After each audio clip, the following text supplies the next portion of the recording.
How we doing, folks? This is the Pop Music Freak back with another Song Facts Countdown video, counting down my 1,000 favorite songs of all time. We're up to number 873 on my list. It is the first appearance on my top 1,000 for Paul Simon solo. We have Simon and Garfunkel songs on this countdown as well, as you will see. It was my first Paul Simon solo appearance on here at 873.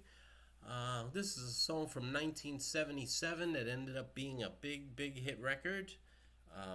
The last, we'll see, late in the evening hit number 5 as well in 1980. So it was the next to last top 5 hit for Paul Simon. It's a Slip Slidin' Away. Now I'm going to give you the song facts and tell you what this song's about. Don't have a huge bit of information on here, but I think when you see which different performers are involved in the production of this song, you might find interesting. Some of you are going to say, "What?" You'll see. You'll see what I'm talking about in a moment. Anyway, so the song was recorded back around June of 1977. The album was released in October of 77, and this was the only this was the only big hit on the album. Alright, it's a 1977 song written and recorded by Paul Simon, which appears on his compilation album Greatest Hits, etc.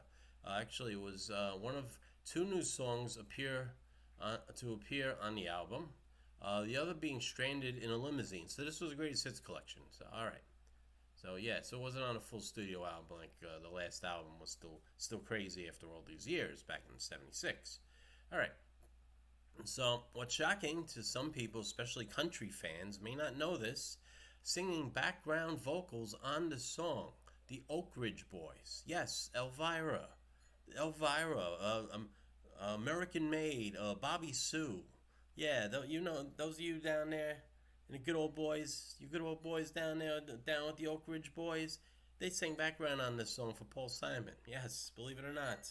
The song was originally recorded and considered for Simon's 75 album, still crazy after all these years, but Simon decided not to include the song on that album. A demo version appears on the 2004 reissue of the album. The song was also included on Negotiations and Love Songs, which was another Greatest Hits compilation in 1988.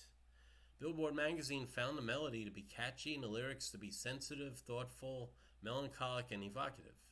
Cashbox said that the emotionally complex lyric works around the title, which serves as the song's memorable chorus line. Slip Slidin' Away was released as a single in October 1977 and became a major hit, peaking at number 5 on the Billboard Pop Singles chart. The song was regularly performed at both Simon solo concerts and at Simon and Garfunkel concerts whenever they would get back together at some points over the last 40 years.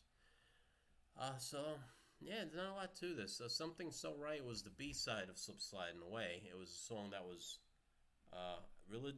its prior release, had a prior release.